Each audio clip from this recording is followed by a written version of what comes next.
morning. Today we'll look into the seven C's. Let's break down these seven C's and understand them in relation to our real life situation. So, first one is clarity. So, what is clarity? So, clarity means saying exactly what you mean. It should have no jargons, no fluffs like that. So, it should be very precise and clear. So, clear communication starts with clear thinking. Let's see a real life situation. For example, if somebody asks you, let's say, for example, somebody asks you, what do you work as? So you can say, I work in the back end of a company. So that is one way you can say. Otherwise, you can say it something like this: I streamline the process of inventory, which is more precise than just saying, I work at the back end of a company's process. So, clarity helps the listener understand what you mean exactly without any confusion. So, that's what clarity does. So, the second one is concise. So, concise means using fewer words to express what you want to say and getting directly to the point.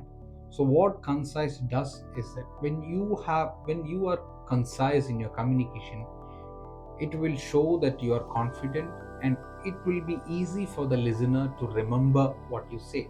So, for example, so what I was trying to say is that, in other words, what I mean is that the thing didn't work out because of so many reasons. So, this is one way. To be very concise, we can say it like this: that is, the project failed due to the missed deadlines and unclear goals. So the third one is concreteness. So concreteness means, is being specific and not being vague. So for example, when you say something, you can use facts, figures, or visual imagery in order to explain what you mean to your audience. So being concrete builds trust in you, that the listener will build a trust that, okay, this individual knows what he's saying.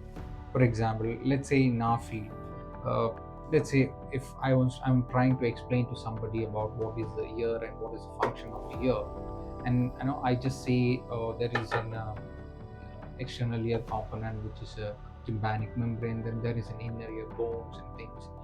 When the sound falls, these things sounds very vague, like the listener will not understand what I'm trying to say. But rather, if I use a visual imagery like this and I'm trying to explain to them that the pinna collects the sound and the sound travels through your external auditory canal, as it hits the tympanic membrane, it starts to vibrate, which in turn results in the vibration of the smaller bones, which are called ossicles. So this will sort of help the listener to visualize what we mean, and this helps them understand the concept easier.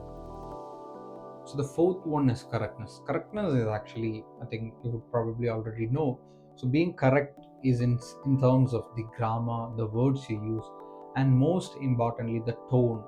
The tone which you use can, change the meaning of what you say drastically. For example, let's take the tone of from the correctness aspect. For example, when you correct somebody, if you correct them in a tone that is very harsh, I mean, very loud or very aggressive tone, the message, even if it is a sort of a compliment or it's sort of a correction, it will create a wrong impression in the listener's mind. But rather, even if you want to scold somebody or if you want to give them a criticism, but if you use a soft tone, it will be easy for the listener to grasp the message of what you're trying to say. So the correctness shows a professionalism, and it tells your client that you value their attention. So this is what correctness does to your communication. So the fifth one is coherence. Coherence is one of the most important, it's like a jewel of a communication. So what is coherence? So coherence means that when you say something, it should flow, the idea should flow from one message to the other. So when you have a conversation that flows through ideas, it will grab the listener's attention, it will get them engaged, and it will be easy for the listener to remember, okay, what did you say, okay, you started from this, okay, and then you said that, and then you ended with that. Because once the flow is there, it will be easy to remember. For example, let's say we are trying to solve a problem. So first we address, okay, this is the problem, and this is the solution and steps we are trying to follow. And then once these steps are applied, and this will be the results. So going from a problem to a solution and then to a results, this flow will be sort of an easy to remember. So the sixth one is completeness. So completeness means when you tell somebody, you give them the complete information. You eliminate any chance for them to have any sort of a counter question, or any sort of a confusion when they have. So when a communication is complete, it will eliminate the guesswork from the listener. So for example, when you say something to somebody, just don't just say what it is, say how it will be done and why it is done, and what and all things has to be included. So this will sort of eliminate all the questions in the listener's mind. The seventh one is courtesy. That is being respectful, being kind, and being considerate of your listener, no matter what the situation is. Sometimes the situation could be a really high stakes situation, or it could be a communication with any of your family member, or your spouse, or your friends, or your siblings.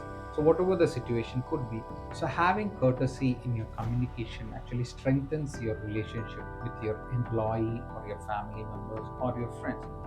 So, being courteous means that you give the listener the space to express themselves if they have any concerns.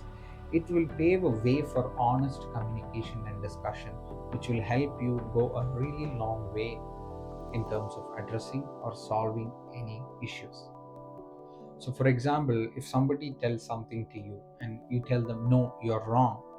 So rather than saying that no, you're wrong, which is upfront, you're ignoring what they're trying to say, or you're upfront, you're naming them, okay, they are wrong, and there is no other way to go. Rather, you can say, I see your point. Here is another way we can look at it.